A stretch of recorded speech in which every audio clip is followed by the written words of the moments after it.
This is Edward Siegel. Welcome to the Crisis Ahead podcast. Each week, we look at how companies, organizations, and individuals in the news are responding to, managing, or recovering from a crisis, and what you can learn from their successes or failures. My observations and recommendations are based on my experience managing crisis situations and advising others on how to respond to and bounce back from disasters, scandals, and other emergencies. My guest today is Paul Furiga, CEO and Chief Storyteller of WordWrite in Pittsburgh, Pennsylvania. But before Paul joined me, I want to say something about several well-known companies that have been in the news lately. Boycotts and other forms of protest can trigger a crisis for any company. Most boycotts involve consumers, members of the public, or employees who express their anger or displeasure with an organization's actions or policies. That's why it was unusual when several companies, including Starbucks, Coca-Cola, and Ben & Jerry's, recently announced an advertising boycott against another company, Facebook. Why? Because of Facebook's failure to remove hate speech from their pages. Are you thinking of saying or doing anything that could upset or anger anyone? Why would they be upset? Do you have to choose between making money or taking a stand on an important issue? If they are equally important, how are you going to do both at the same time and avoid creating a crisis for your organization? I've written a new book that provides important advice on how you can prevent, manage, and recover from a crisis. Crisis Ahead: 101 Ways to Prepare for and Bounce Back from Disasters, Scandals, and Other Emergencies. Crisis Ahead is now available as a paperback book wherever books are sold and as an ebook from Amazon and Barnes & Noble. Crisis Ahead is filled with case studies about how companies and public figures have prepared for and handled crisis situations and the important lessons you can learn from their successes and failures. The book also includes checklists and exercises to help you get ready for and react to a crisis. You can learn more about the book at publicrelations.com. It's not too early to start preparing for the next crisis. That's because history shows there is always a next crisis, and the sooner you are ready for it, the better.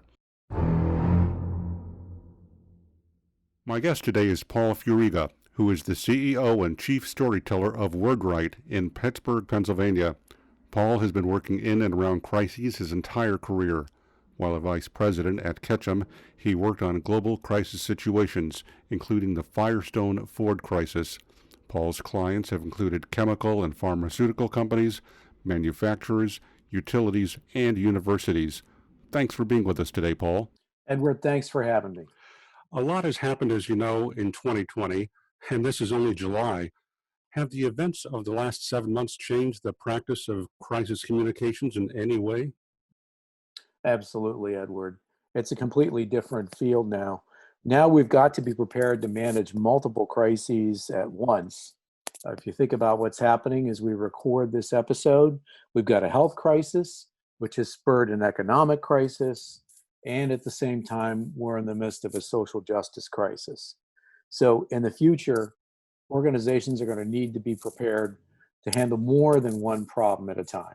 Is there a limit to the number of crisis situations that a company can handle at one time? Well, it's going to be limited by the preparation that the organization has done in advance and the bandwidth of the people who are trained to deal with the crisis. That's what nearly 4 decades in and around crisis tells me. You can have large organizations that can fall over like a very thin toothpick with one crisis, and you can have smaller organizations, and I think in particular of some of the nonprofits that are dealing with those who are affected by health and unemployment issues today, and they can manage better through the crisis because they prepared for it. What are the basic steps that an organization should take to prepare for a crisis? So at our firm, years of experience in handling crises, we handle about 12 a year, 10 that are pretty much out of the news and 2 that are all over the news. We've come to believe that there are basically 4 types of crises: acts of God, acts of man, acts of God made worse by man, and acts of man made worse by God. And just to bring it to life for your listeners, think of the COVID crisis. Some folks might consider that an act of nature, the virus itself, and it's the behavior of man, human beings, that have worsened the crisis. So once organizations understand that there are only four basic types of crises, then it's easier to begin planning. One of the other things we've learned over the years is university research has shown that about 95% of crises can be predicted. For instance, we've been working through the COVID-19 crisis with a very large nursing home provider. Well, in a nursing home, what is one of the most likely things to happen? The spread of some sort of infectious disease. Could we predict exactly when it would happen? No. Could we predict that it would be COVID-19? No. Could we predict that this would be a kind of a crisis that industry would have to face? Yes, absolutely. From your perspective, how has the pandemic changed or shaped your own philosophy about crisis management? The COVID-19 crisis has demonstrated beyond a doubt that those who are managing through a crisis are never going to have all the answers. And what we're seeing as this crisis continues to unfold, trusted sources of information are probably the most important lever in successful crisis communications. And so one of the things that we've told our clients over the years when they're in the midst of a fast moving crisis that they can't predict is that it's important to communicate process even when you can't communicate content. This comes from a big body of research, including research that was done during World War II. My favorite example is this. During that war, the Allied forces needed to move thousands of troops inside large ships across oceans that were patrolled by Japanese and German submarines. Unfortunately, quite frequently, these ships were torpedoed, and you'd have 5, 8, 10,000 soldiers inside a ship with very few, if any, windows to the outside who'd need to be evacuated quickly. There was research done using 1940s technology, which of course was very primitive by today's standards, that showed that in these scenarios, when the soldiers were told what the process would be for evacuating the ship, their heart rates and their ability to respond to the crisis was much better than if they were just told, we don't know what's going to happen, or no one's in charge, or every man for themselves. And we found that to be the case too with COVID-19. There's been some national surveys done as well of trusted sources during this crisis. And one of the national surveys I looked at, I believe it was done by Edelman, the largest PR firm, demonstrated that employers who communicate well are the most trusted source of information. So forget fake news, unfortunately, not health officials, but it's somebody that an audience trusts and is providing a steady diet of process-oriented information, even when they don't know the ultimate outcome of the crisis. Are there role models you can point to who have a high degree of trust that others should look to and emulate? Yes, as a matter of fact, and until recently, one of the states that had a very prominent health official that was highly respected, the state of Ohio, had Dr. Amy Acton, who was the head of the health department there. And her communications throughout the crisis, and though many people have tried to politicize this and make it a Democratic or Republican issue, in Ohio, the governor is a conservative Republican, Mike DeWine, who actually during my career as a journalist, I'd covered him when he was a senator. And he appointed Dr. Acton, and she was doing daily briefings. Her communications during this crisis were considered by many to be so good that the New York Times did a 6-minute explainer video taking apart her communications over a month and a half to demonstrate how she was communicating effectively in the face of unknown circumstances. So, what does that say to people who want to get ready for a crisis? It tells us a few things, Edward. Number one, be prepared, have a plan. Number two, practice that plan, because if most crises can indeed be predicted, not necessarily the time or place, but their nature, then you should be preparing by practicing your plan. And then it tells us that you need to have authentic, fluent storytellers speaking on behalf of your organization.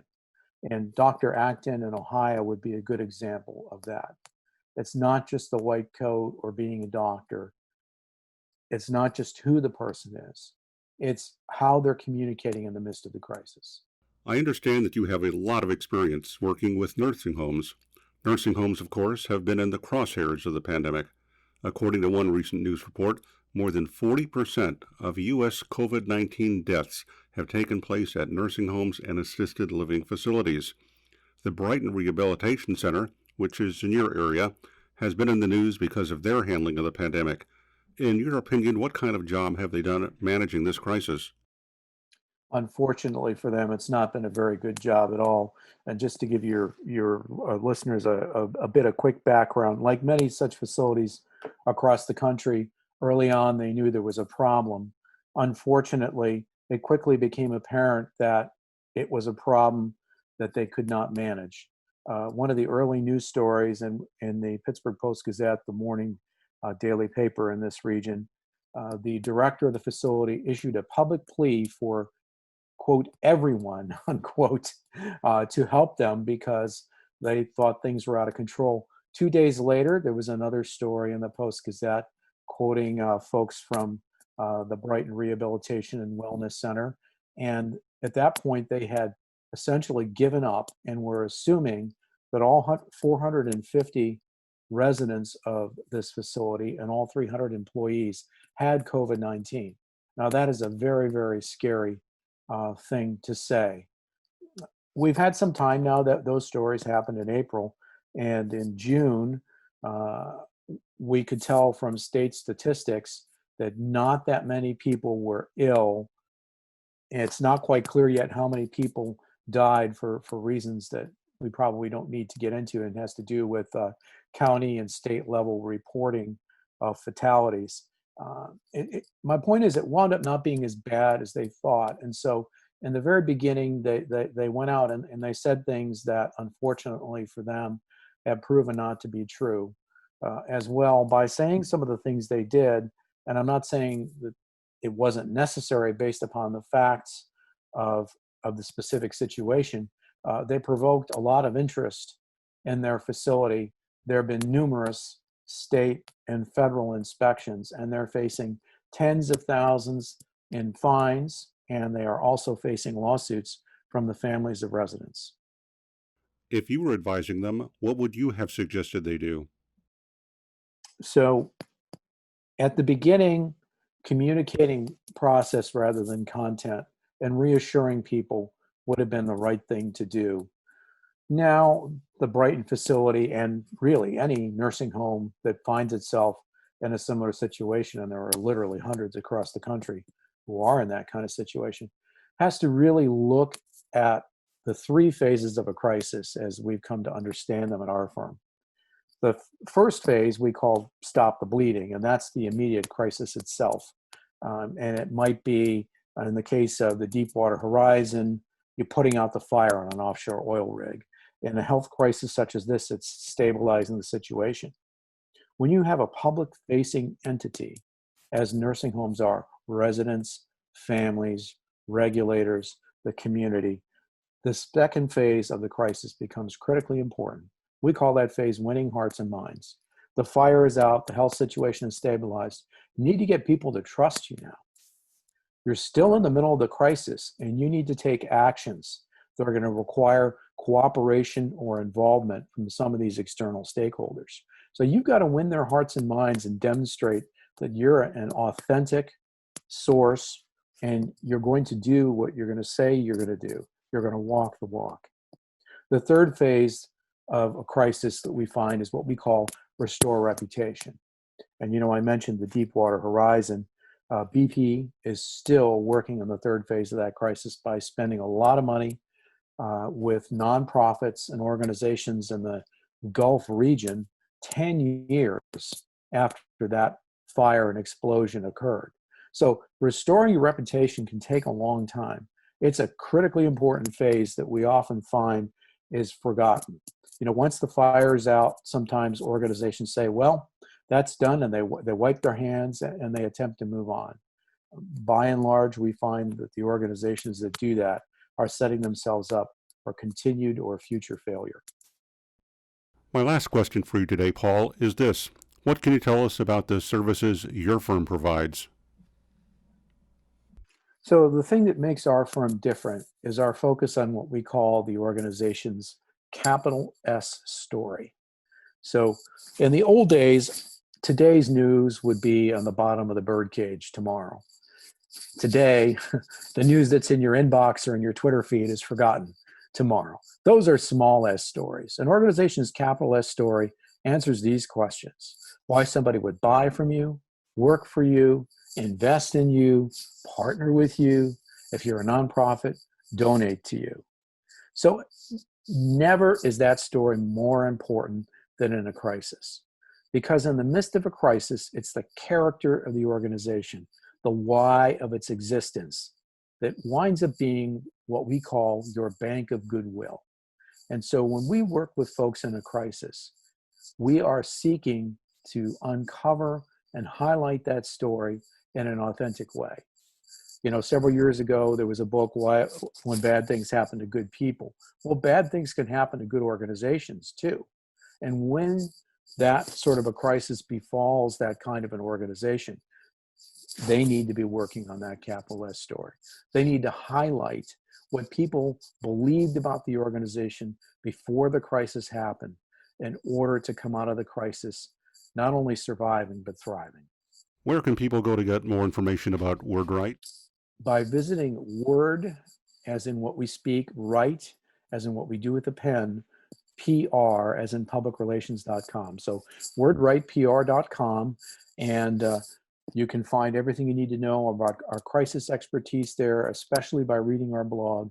We've recently done blogs on everything we just talked about today. Thanks again, Paul, for sharing your advice, insights, expertise, and observations with us today. My guest today has been Paul Furiga, CEO and Chief Storyteller at WordWrite in Pittsburgh, Pennsylvania. Thanks again for joining us, Paul. Thanks for having me. I would really appreciate it.